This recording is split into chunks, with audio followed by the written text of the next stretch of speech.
Welcome to the Museum at FIT's Fashion Culture series.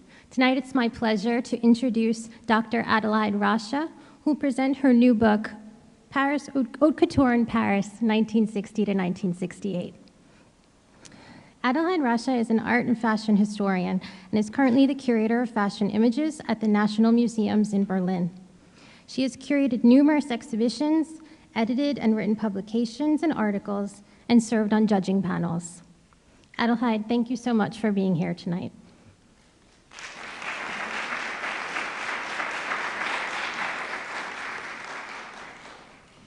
Thank you for these nice words. And a very warm welcome also from my side. I'd like to thank you, all of you, for your interest and for joining us here at FIT tonight. I feel more than honored to have the occasion to present a book which I've published recently. Thank you, especially Valerie Steele, for accepting my contribution to your fashion cultural fall program. And thanks also to Tanya, Melissa, and all the team for the smooth organization of this evening. So I'm head of a special collection based in Berlin, Germany. As you hear from my accent, I'm German-speaking mother language. This is also why I'm looking at you, but I'm reading my text. Sorry. As most of you will not know the Lipperheide Costume Library, I would like to introduce very briefly this unique museum collection to you, which is today, this collection, part of the National Museums in Berlin. The Lipperheide Costume Library had its foundings in the private collection of a man called Franz von Lipperheide, and I'm sure you know who he is here on the images. He was a Berlin-based editor of fashion magazines in the late 19th century.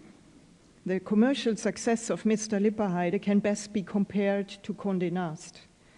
His magazine, Die Modenwelt, was published worldwide and in more than 15 languages during the last decades of the 19th century. Lipperheide's private collection, which he donated to the Royal Museums in Berlin, now the National Museums, is preserved at the Kulturforum in Berlin. You see an image on the top of the screen. The Lipperheide Costume Library is focusing on written and pictorial sources concerning all aspects of dress and fashion history, covering all periods and all continents. Our collection comprises today about 25,000 volumes of magazines, 25,000 monographs dating from the 16th to the 21st century, approximately 200,000 single sheets, which are prints, drawings, and photographs, and some 800 paintings.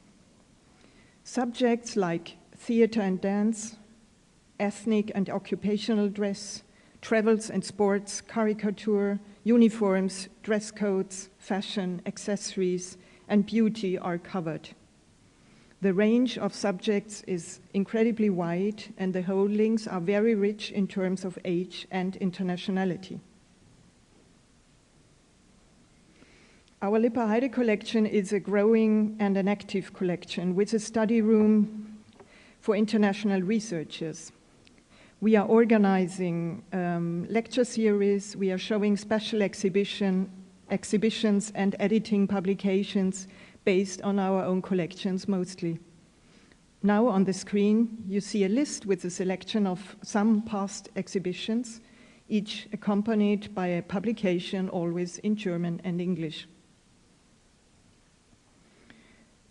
Tonight, I'll concentrate on one of these publications, Haute Couture in Paris, 1960 to 1968, with texts in German, English, and French. The table of contents, which you see here, it gives you an idea about the structure of this book. It starts with two welcome texts, followed by a longer text by Peter Beltle, a very well-known German fashion journalist, on the relationship between Paris haute couture, swinging London, and the rise of pret-à-porter. My own text contribution is focusing on the fashion illustrator Trude Rein. Her drawings are the core of the book. Most of the 220 full-size illustrations are published for the very first time and will hopefully be discovered now by many interested fashion historians, fashion students, and active designers. Let me begin with a quote by Didier Grumbach, the former president of the Fédération Française de la Couture, du Prêt-à-Porter, des Couturiers et des Créateurs de Mode. This was all one title. He noted in his introduction to the volume, quote, "The superb quality of Trude Rein's drawings warrants devoting a separate publication to her. It is interesting to learn about the way fashion illustrators worked back then, when the Haute Couture was the only Paris fashion presentation and when photographers were still banned from fashion shows. Illustrators had to be accredited by the Chambre syndicale de la couture. If a journalist was caught drawing during the show, the police was called." End quote. I will come back to these issues later. First, I would like to introduce Trude Rein's biography to you. Trude Rein is one of the many forgotten personalities of the fashion illustration business. It might be the same phenomenon here in New York City, that only a handful of internationally working fashion illustrators like René Gruot or Antonio are estimated and known by a greater public today. The numberless illustrators working for local newspapers, for national magazines, or for commercial catalogs, they are forgotten. Their original drawings are most of the time lost forever. In the case of Trude Rein, her biography was unknown before we started to work on the book. With the help of the only living relative, a niece, I was able to establish a sort of chronology and biography with some remaining contradictions and some lacking information. We do not own a single portrait photography of her. I've instead included here a nice illustration of a Lanvin evening dress from the winter 1967 collection. So you have the main dates on the screen. In December 1908, born in Essen, West Germany, 27 to 30, School of Applied Arts in Hanover, where she probably was trained as an illustrator. The archives of the school are lost, so we couldn't double check it. In 1935, she moved to Berlin. She continued her studies at the private Reimann School, very important school for fashion, and at the Academy of Fine Arts. In 1939, she was already working as a teacher at the Textil- and Modeschule. And at the same time, she already started to work as a freelance fashion illustrator for fashion companies and print media. After the Second World War, she was a professor for fashion illustration at various Berlin-based academies. She died in 1998. As a freelance fashion illustrator, Trude Rein was working, one, for fashion companies in Berlin. Some names are included here on the screen, and these are not the very famous Berlin fashion houses of these periods, but she worked for them. Second, for newspapers, especially German regional newspapers like Der Abend from Berlin, Westfälische Rundschau, Dortmund, Fränkische Nachrichten from Nürnberg, and the Neue Presse in Frankfurt. During the 1950s and 60s, most of the German newspapers did have a weekly fashion page with illustrations and photographs of new fashion items. And third, as you see it on the screen, she worked for German fashion magazines and for professional magazines, mostly during the 1950s. I've also listed some of the titles here on the screen. At the beginning of the 1960s, so the period we are focusing on, two important innovations in fashion announced themselves that would bring instant changes to Trude Rein's line of work. One concerned fashion itself. I will talk about this later. The other change concerned fashion illustration. Previously, the use of illustrations and photographs to present new fashion in the media had been quite balanced. But at the beginning of the 1960s, the scales clearly tipped towards photography, forcing many fashion illustrators to make career changes. And it was in those very years, between 1960 and 1968, that Trude Rein realized her comprehensive series of illustrations covering the Paris couture collections, of which large parts are published for the first time in the book. Attending the couture fashion shows, which took place twice a year in Paris, was a rare privilege, subject to strict rules.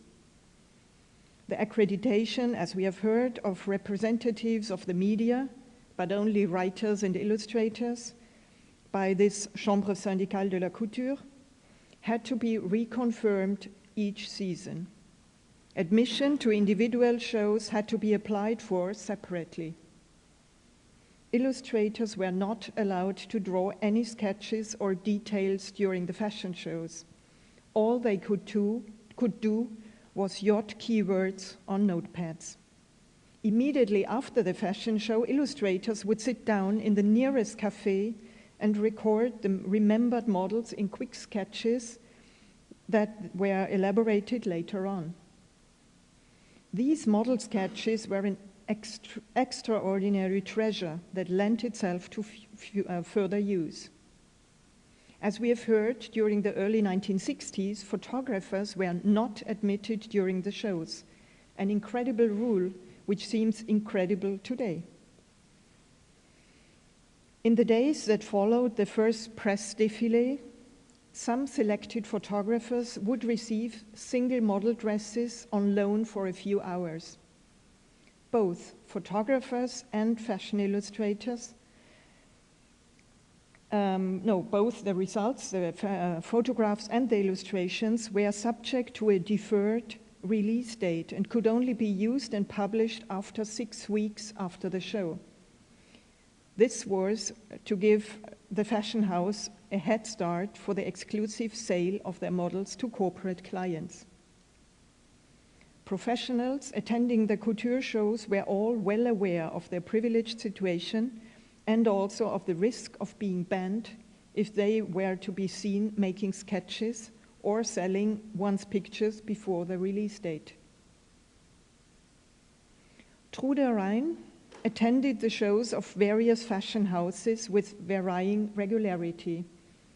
On the screen, which you see since a while, you see the name of the different couture houses and the number of sketches which were executed by her. During each of the altogether 13 seasons, she visited Christian Dior, and she also very frequently visited the salons of Ricci, Cardin, Lanvin, and Yves Saint Laurent. Other shows, such as those of Ferraud or Belin, were attended only a few times by her. In the spring of 1966, she saw the spectacular fashion show at André Courrèges, and she continued to document his development in the seasons that followed. Missing altogether are two traditional and very famous houses you will have discovered, the house of Chanel and Balenciaga, because they did not present their collections during the regular Paris Fashion Week, which was in early February and early August. Trude Rein was back to Germany when Chanel and Balenciaga presented their collections a few weeks later.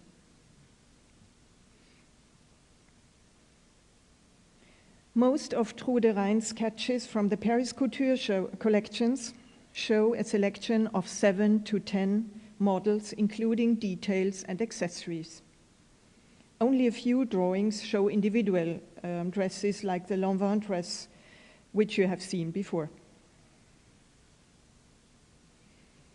Normally, Trude Rein grouped her individual choice according to the rhythm of the fashion show, beginning with morning suits and coats, passing to afternoon ensembles, and finishing with evening wear.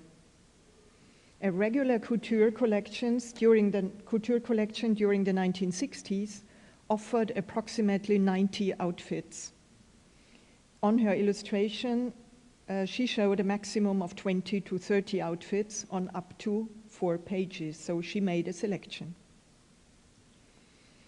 The estate of Trude Rein in our collection does not only include the finished versions of the various sketches, but much preliminary material.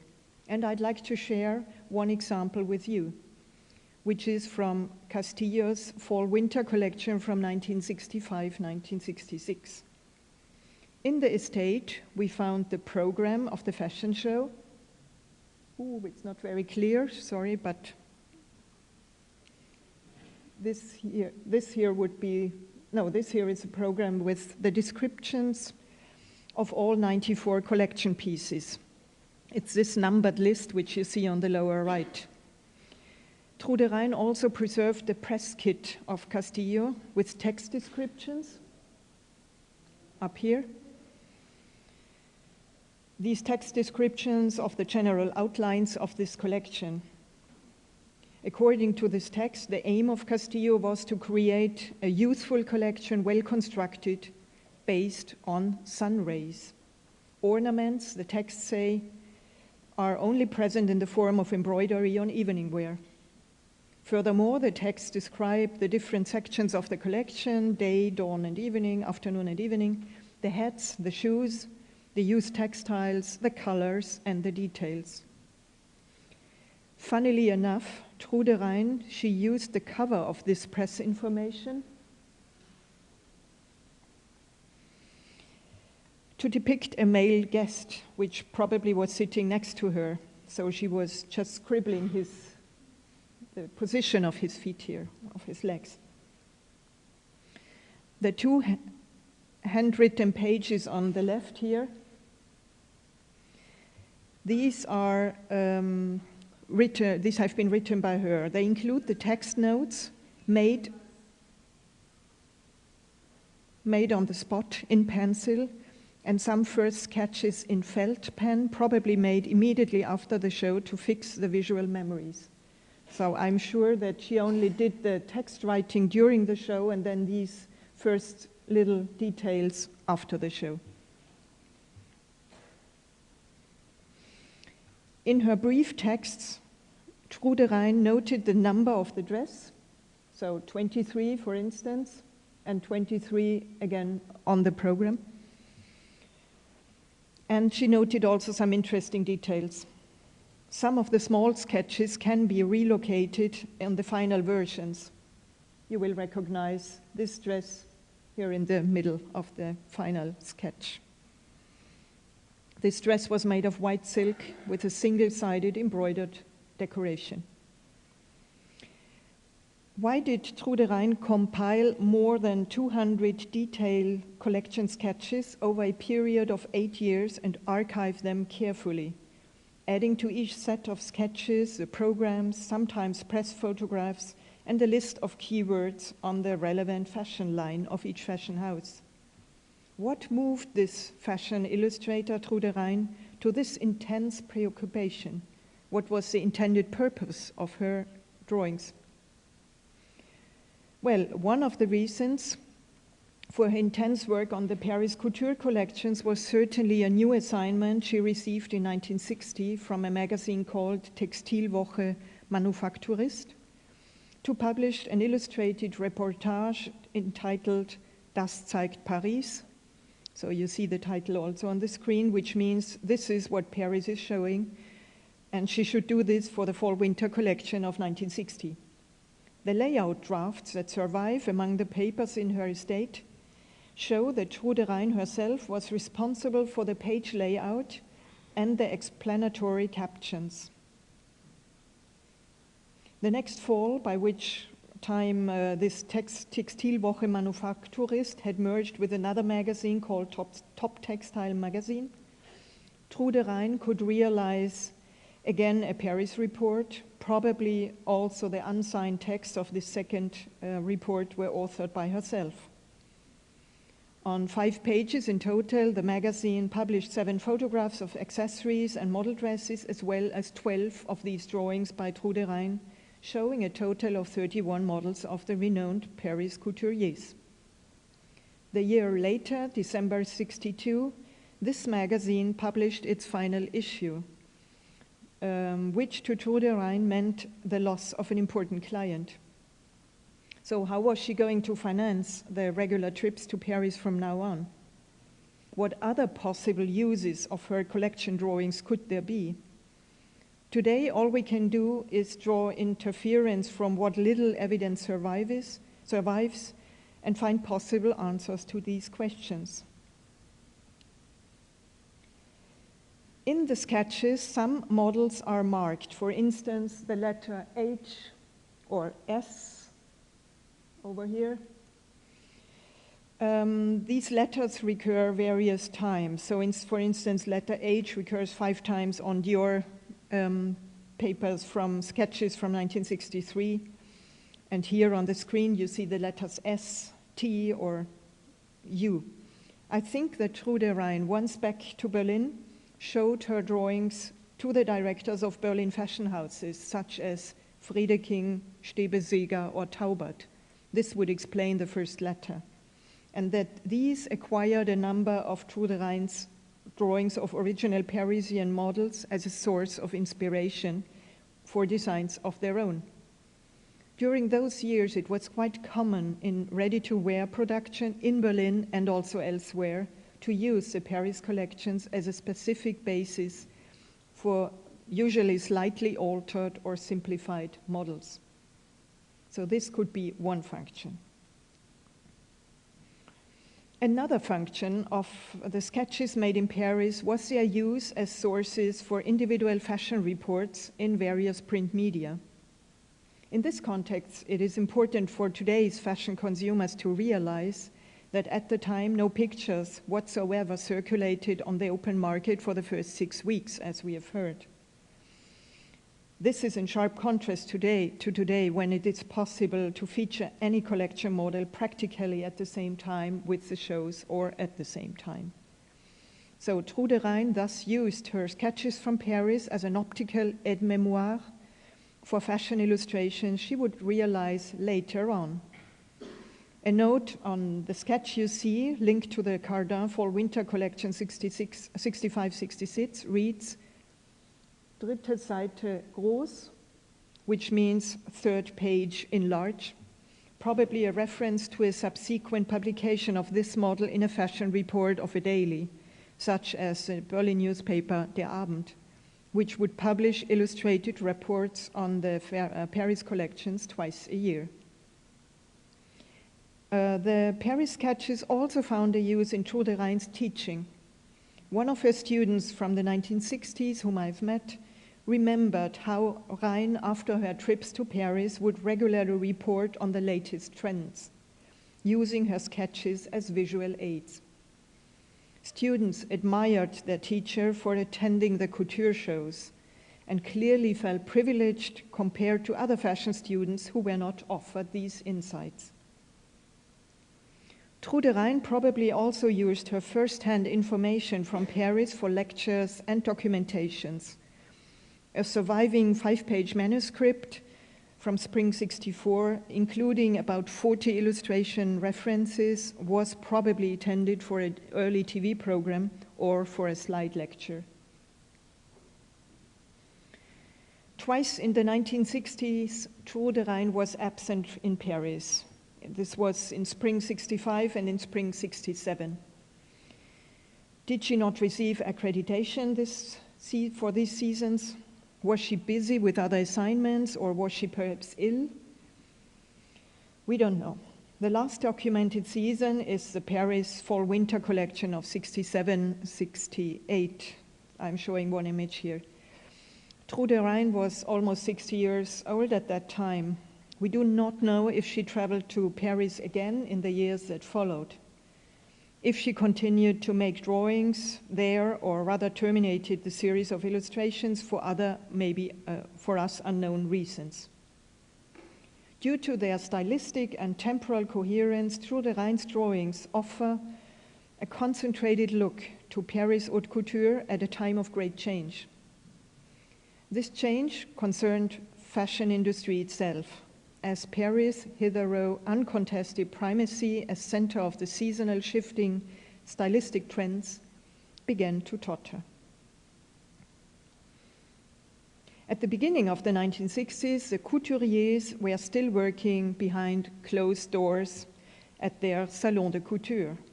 They were designing clothes that they preferred to show to their private clients, to movie stars, royalty, society ladies, and aristocracy.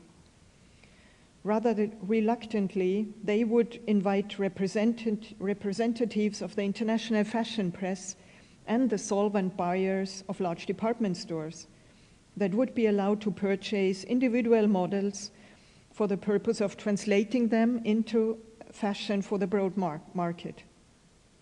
Whatever the haute couture presented in Paris was law. Its lines were copied and interpreted, and when Paris negated the waist or the bosom, it would merit front-page headlines in the newspapers and magazines. The dictates of fashion still prevailed, and the couture determined what women were supposed to wear, when, where, when, and how. Fashionable ready-to-wear clothing, sportswear, young fashion, and distinct boutique fashion did not exist yet in today's sense. Both younger women, but younger women in particular, no longer wanted to subject themselves to those precepts. In addition to the Paris-based fashion houses, new fashion centers started to establish themselves everywhere, beginning already in the late 1950s. In London, young fashion designers made a name for themselves. The Italian Alta Moda realized its own Mediterranean style. American collections introduced interesting novelties onto the market. In short, Paris had to come up with strategies to respond to the growing competition. In London, Mary Quant was one of the first to dream of a fashion that would be less pretentious than couture fashion, but wittier than existing ready-to-wear clothing. On the spur of the moment, she bought paper patterns from Harrods, tailored her own look, and as early as in 1955, her boutique named Bazaar on King's Road marked the very beginning of the very birth of swinging London in fashion. I particularly, on this screen, I like the ad for Pret-à-Porter. I hope you can all read. Vous regardez, so you look at it, you choose, vous choisissez, vous essayez, you try it on, and you take it with you. This was the word, these are the words on this Pret-à-Porter ad from Paris.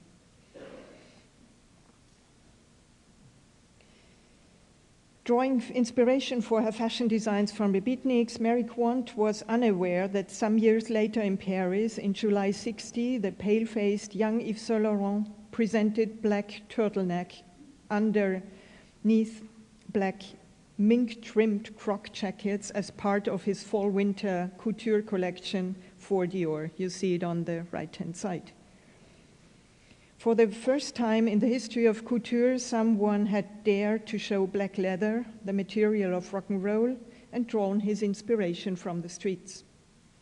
Dior's conservative clients were shocked. Marcel Boussac, the owner of Dior, solved the problem he had in his own way. Twice he had before prevented Yves Saint Laurent from being drafted into the military. By now he allowed it to happen. And soon after, he replaced Yves Saint Laurent with Marc Bouin, who until then had been running Dior's couture salon in London. London increasingly developed into a threat for Paris couture, not just because of Mary Quant's fashion. Quant's example drew imitators. In '61, Marianne Fole and Pamela Tuffin opened the first boutique on Carnaby Street to design and sell clothes based on their own ideas.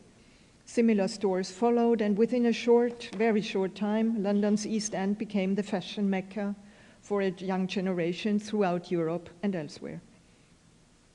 Even in the perception of wealthy women, haute couture was no longer the only stylistic standard or an expression of their time, but rather fashion for older women.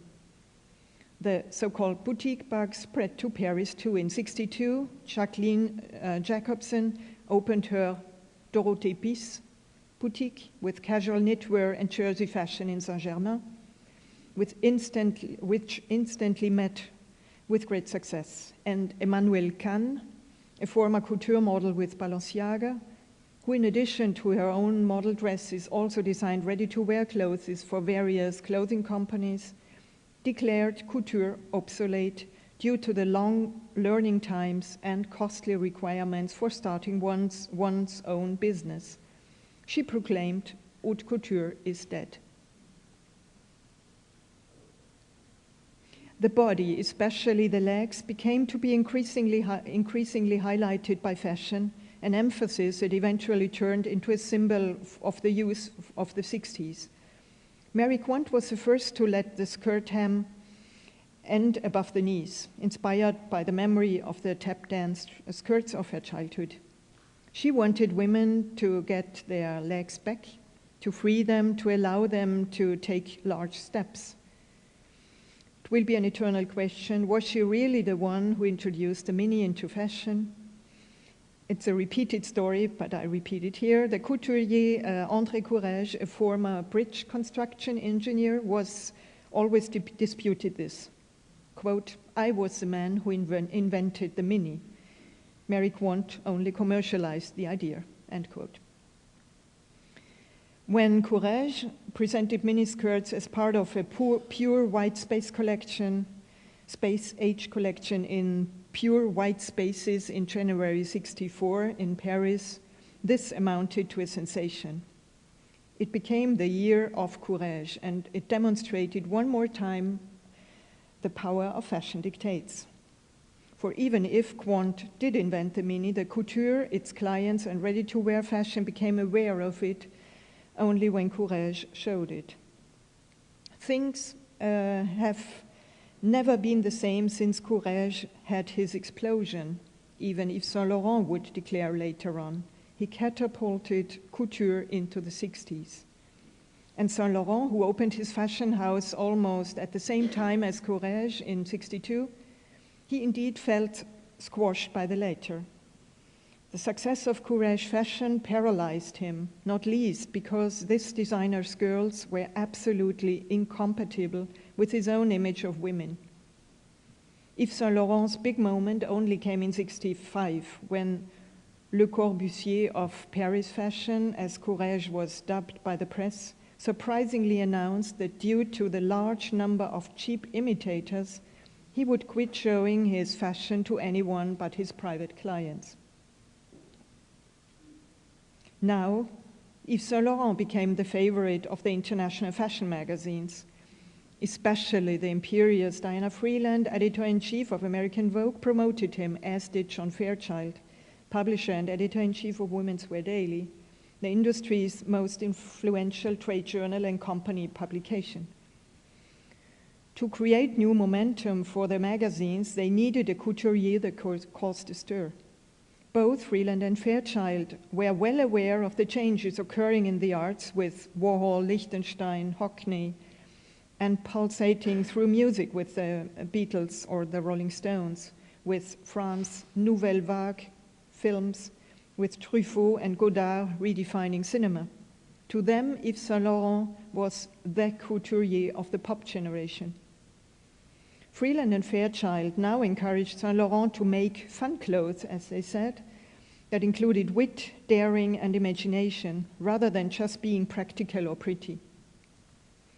Saint Laurent experimented with reefers and smocks, flirted with cowboys and Robin Hood looks, and became the fashion darling of the moment, when he presented girls with page boy look in velvet knickerbockers as part of his fall-winter 65-66 couture. You see one on the screen. Really outrageous were his Mondrian clothes. You all might know them, plain, loose jersey dresses subdivided into color planes, like the paintings of the Dutch constructivist. Unfortunately, Trude Rein did not attend this show. She only returned to Saint Laurent's salon in 1967, and you are seeing some of the images here. Yves Saint Laurent realized that the so-called rich look, which had dominated couture for many years, was gradually coming out of fashion, even for the so-called rich ladies. They too now wanted to look like their daughters. In the process, social barriers began to totter, even in terms of looks, something for which Yves Saint Laurent was not entirely blameless. It was he who had introduced to fashion what later would be called casual. Leather, boots, rivets, and dresses that were dégagés and relaxed and of a provocative simplicity wholly unprecedented in couture. His jackets, which were plain and soft like a man's shirt, at first met with little understanding. Why did they not cut? Were they not cut too simply? It would take time for his critics to understand that perfection in fashion had nothing to do with tricky complexities of a garment's cut. Saint Laurent increasingly felt very annoyed by cheap interpretations of his ideas.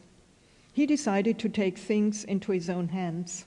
On September 26, in 1966, he opened his first Rive Gauche boutique in Saint-Germain with an especially designed ready-to-wear collection for all those women who wanted to wear Saint Laurent's fashion but could not or didn't want to buy his couture clothes. With this step, he clearly distanced not just geographically from the couture, which was traditionally based on the right bank of the River Seine in Paris, so the Rive Droite. He was also among the first couturiers to design his own ready-to-wear collection, while most of the couture houses were only offering modified budget versions of their couture clothes. Yet this decision was also influenced by commercial considerations. Why should he cede to ready-to-wear Why should he cede to ready-to-wear market, the ready-to-wear market to Emmanuel Kahn, Dorothée Biss, or designers like Sonia Rykiel, who followed the example of London and had opened their boutiques? Most of all, however, Yves Saint Laurent really wanted to democratize fashion. Quote, "I feel in sympathy with the young people of today. I feel they are right. They are really changing the world. Fashion has ceased to be the prerogative of the rich. The office girl, the girl of the factory, can now follow fashion movements almost with the same ease and often with more conviction than the Duchess," end quote. The following year, Marc Boin for Dior and young Emmanuel Ungaro, who had opened his couture house in '65, also designed their own ready-to-wear collections. During the late 1960s, the large American and British department stores started to close down their couture departments, not least because of steadily rising prices, which were criticized as too high. But women's lifestyle had changed too. Women now worked, traveled, and had neither the time nor the energy for long drawn-out fittings. And why should they, when the wonderfully crafted ready-to-wear clothes of the couturier offered beautiful modern fashion for moderate prices? Didier Grumbach has published some meaningful numbers concerning the situation of Paris couture during the 1960s, which show the clear descent of the role of couture houses. You see the numbers here. By the end of the 1960s, the number of Paris couture houses had decreased to just 19, with approximately 3,000 workers and 2,000 clients worldwide. I've also added some numbers for 1990. When the legendary Cristobal Balenciaga closed his salon in 1968, Diana Vreeland wrote in American Vogue, quote, "It is as if the sun is going dark. One really doesn't know any longer what to wear," end quote. During the last part of my presentation, I'd like to come back to Trude Rein's illustrations published in our book. I've now prepared some screens where I want to demonstrate the different value of source material, like fashion illustrations, fashion photographs, and some surviving original garments. So this first example is a comparison between a sketch and a photograph from French Vogue, featuring an evening suit by Pierre Balmain. The image in Vogue is completed with a description indicating the material of the jacket, in French, Ziberline jaune de Staron, the manufacturer, and the material of the top, white satin de Baudin, again the manufacturer. And the comment also in the text of the photograph that belts are an important detail of the season. The drawing of Trude Rein, where you see the same model clearly to be seen, is showing the two colors, white and yellow, and the black belt. Trude Rein did not remember the two seams in the front of the skirt, which you see on the clear detail, which you see on the photographs. So I'm talking of this line. You cannot see it on her sketch. In this year, Trude Rein made a total of 2 sketches for Balmain with in total 20 dresses, suits, coats, and details from this collection from '62. You see them all here on the screen. So the selection she has made shows a coherent silhouette of the entire collection, with some other outfits also with belts, and a variety of other light colors. Thus, the sketches allow seeing the context of the individual garment we have seen on the screen before in the photograph. They show the ladylike style of Balmain's collection of this year. All-day garments, as you can see, are still worn with hats and gloves in harmonized colors.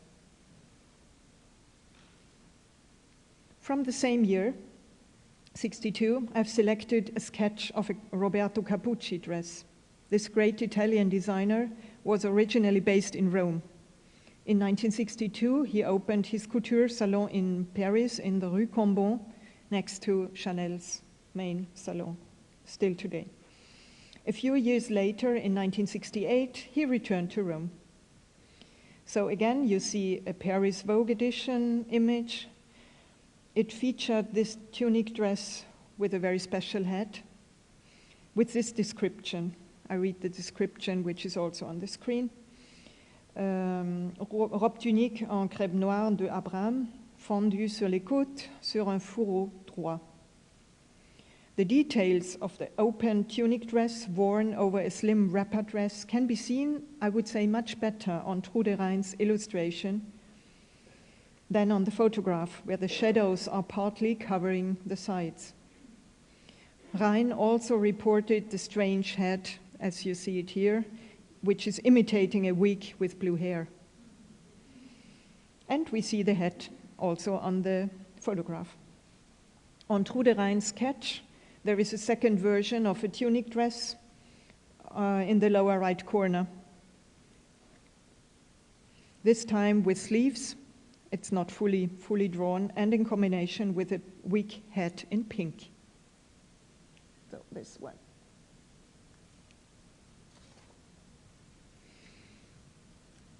Again, a dress by Capucci from the same collection.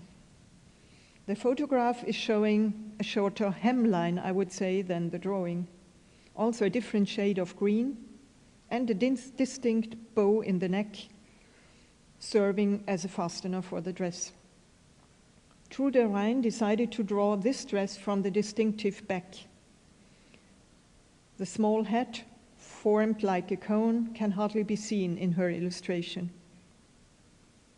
A similar version is reported next to it on the left side.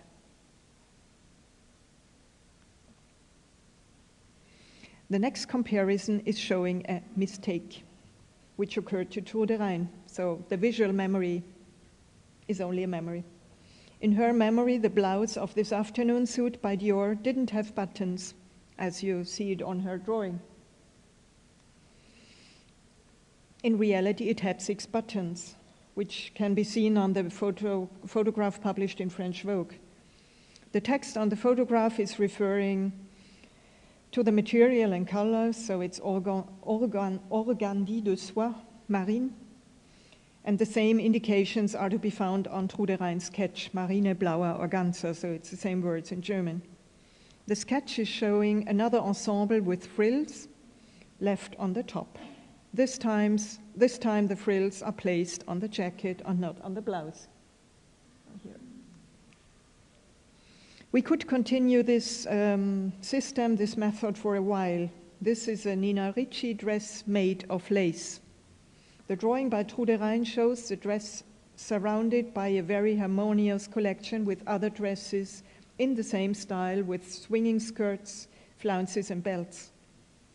The photograph from Vogue is indicating that the dress is made of turquoise lace. Probably Trude Rein did not remember the right color, so she simply left the dress in white. You can find another mistake, and this will be the last mistake, by Trude Rein. Have a look at the photograph of the jacket of the suit by Lanvin Castillo, made in yellow wool with a blouse in mousseline. Trude Rein did not exactly remember the front of the jacket. She has been drawing 2 buttons instead of 1, and a much smaller, shorter décolleté and collar than the photographs from the Officiel de la Couture is showing. But the head with the wheel is identical, so I'm sure it is the same model. Let us now pass on and see some examples of surviving couture dresses from museums collections here in New York. I start with this evening dress in green velvet with embroidery by the House of Christian Dior from 1963. We checked all drawings by Trude Rein for this very season without finding the green dress. This means that Trude Rein did not select the dress for her illustrations. Either it was not typical enough for her, or she simply didn't pay attention to the passing dress during the show. But nevertheless, her sketches can be used to recreate the context in which this dress was presented. For instance, the golden dress on the left side shows a similar slim line. The same relationship, so a contextualization, is valid for this example from FIT's museum's collection. A 1967 dress by André Courrèges. The dress itself does not appear on Trude Rein's drawings, but the sketches show the spirit of the collection very well. The dominant colors are pink, red, and yellow, often combined with white. The hemline is short, the cuts rather simple.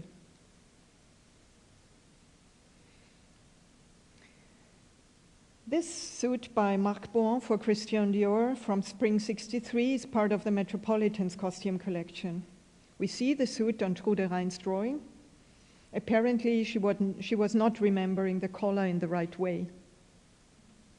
What she shows on her illustration are the plain contrasting colors of this collection. A red suit is combined with a blue blouse and hat, a blue jacket, also seen on the same drawing, with a bright green top. Trude Rein was adding 4 details of skirts with special cuts here on her drawing. The famous Pierre Cardin pinafore dress variants for 1966 are in the center of Trude Rein's sketch on the right. She's showing the way how they would have been worn with pink or mostly black turtleneck sweaters. Seeing the photograph of the red skirt without any top or underwear, you would not understand the garment. I found another version from Philadelphia Museum of Art which shows the right way to wear the dress, as we see them also on the drawing.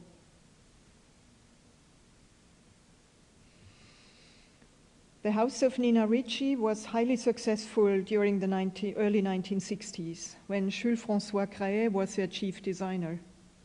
This Belgian-born designer worked for Ricci since 1952. In 1959, he became the chief designer until 1964, when he joined the House of Lanvin. His designs were described as young, most feminine fashion in Paris. He created some bestsellers. One was this idea, which you see on the screen in fall '61, with a suit and a coat where one sleeve was a regular one and the other sleeve was designed like a cape. Trude Rein made a pretty individual drawing with these two garments. And I found some other images of this same idea on the right side. In my opinion, especially the photographs in this case are less convincing than the drawings.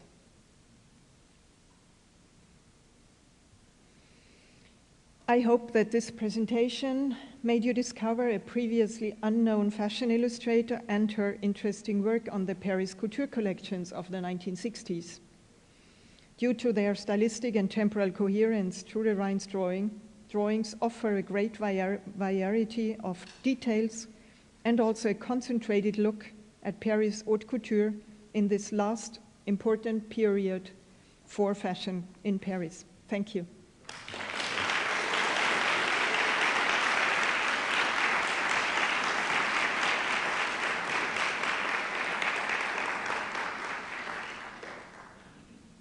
Thank you very much.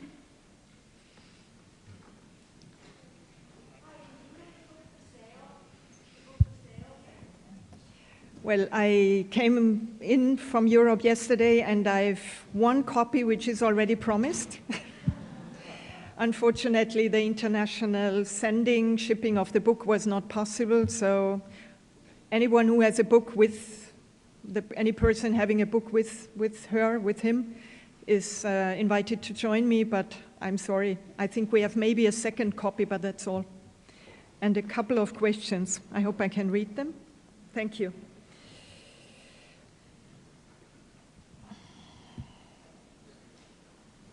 So there are two questions on the first paper. Who today does romantic dress design? I don't answer this question, sorry. That's not my topic of today. What do you think about today's haute couture? It's not my topic neither, but I'm very happy that couture is maybe even rising today. There is a special really interest, thank you, for couture again. And I think this is very important as an inspiration for all kind of designs we have. So that's maybe a very short and not a very precise answer. Who is your favorite designer from this time? Thank you. Are you working on any upcoming projects? Yes, I do. So that's also not the topic of tonight, but it's publicity. I'm working on a book and on an exhibition for 2017 or 18, so a long time to go, on Berlin-based couture houses of the 1950s. Nobody is talking about German fashion in all the world, so I think it's time now also to talk about them. They were clearly inspired by Paris, but they were very important, especially in the time when Berlin was a closed city. It was like good for the atmosphere. We had film festival and we had these fashion houses doing great work. So that's what I'm working on. And also on a designer called Christophe Trécolle, who was based in New York in 1910 for a few years. So if anyone knows anything about Christophe Trécolle, a German-born designer, who was first in Vienna, working for the court, Sissi and all the princesses, and then in Paris for 2 years, and then in New York for a few years, and then in Berlin. I'm happy also to hear what you have to say. The next question, do you have any device for a budding, I don't know the word, fashion historian, for a forthcoming fashion historian? Yes, study. And read really source material. Do not only go to the books we are doing, but go back to the roots, go back to the source material. And everyone who wants to do this job is invited to go to special collections here, or come to Berlin and study in our collections.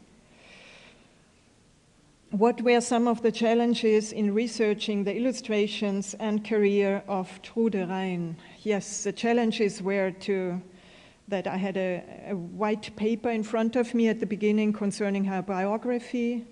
I didn't know whom to ask. I didn't meet her, so she only died in '98, but I haven't met her at the time. This was, as always, challenging. Then I wanted to find a person to write the main text of the book on couture, prêt-à-porter, and all the changes. This was maybe another challenge, and it all had to be done in 6 weeks to prepare this book, because they told me in July that we had the budget to do the book in the same year, but we had to do it by September, so I had a good summer.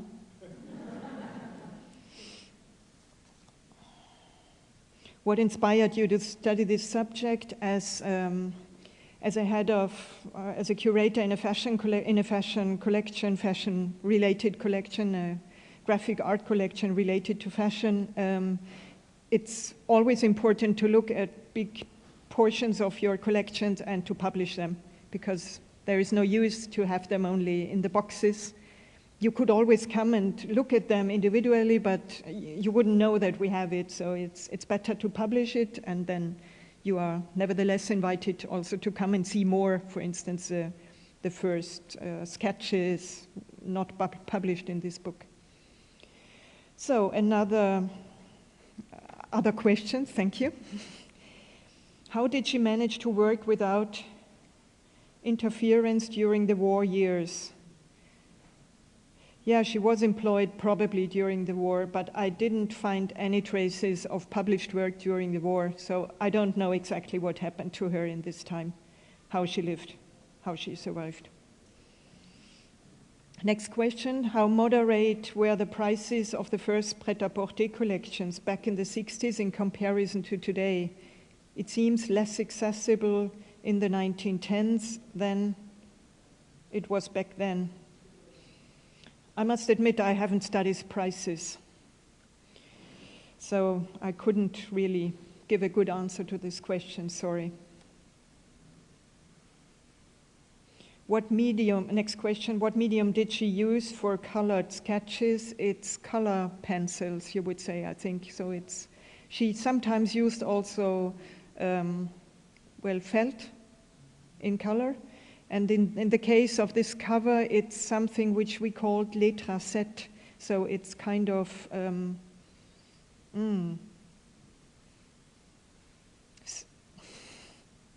words are missing.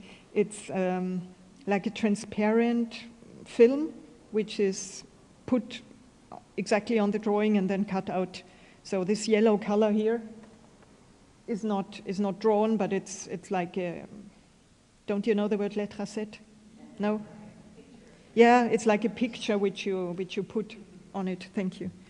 So I have 2 more, and then you are free. Next point is, I know that René Gruot is also very important as a fashion illustrator of the House of Dior. Could you talk more about his contribution and importance during that time? René Gruot would be an extra talk, and even more than one. He had a very long life as a fashion illustrator. He started in Italy in the late 20s, early 30s, came to Paris with his mother, and only then he took the name of Gruot. First he was Conte Zaravilla di qualcosa, Italian name, and he met publishers of fashion and textile magazines in Paris. He did many drawings of all the big collections. The House of Dior commissioned drawings for perfume to Dior, so he was not commissioned to do fashion drawings for them. The commissions for the fashion drawings were given by the magazines, and the publicity drawings were given directly by the House of Dior. They have a nice collection in Dior archives in Paris. For this part, the fashion drawings are all the world around. We do have 50 original drawings also in the Belin collections, bought recently from the publisher of Textiles International, a big Dutch magazine for textiles. So I think his importance was very high and still is today. When you see young illustration students, very often you know where they find their inspiration. Last 2 questions with 2 small stars. Do you think the decline of haute couture, along with the rise of fashion photography, caused the decline of fashion illustration, especially in publication?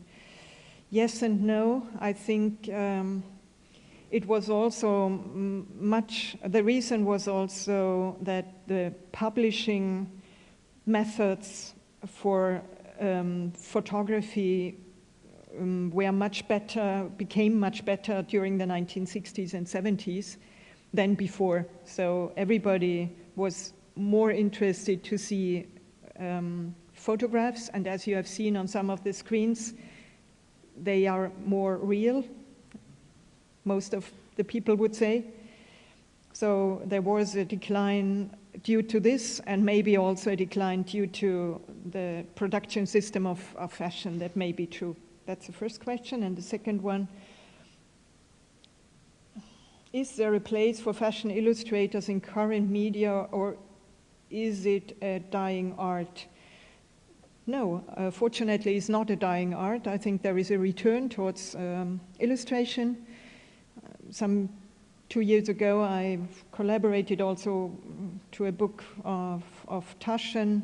You might know the editor, on fashion illustration today, and we have seen such a big variety of different styles, very, very interesting styles. Well, some know well to use their computer systems, do not have so many ideas, but many others do have great ideas and also great skill in their use of techniques, either manual or digital.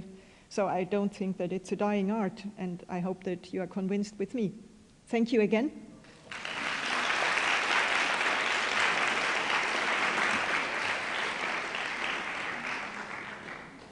Have a good evening.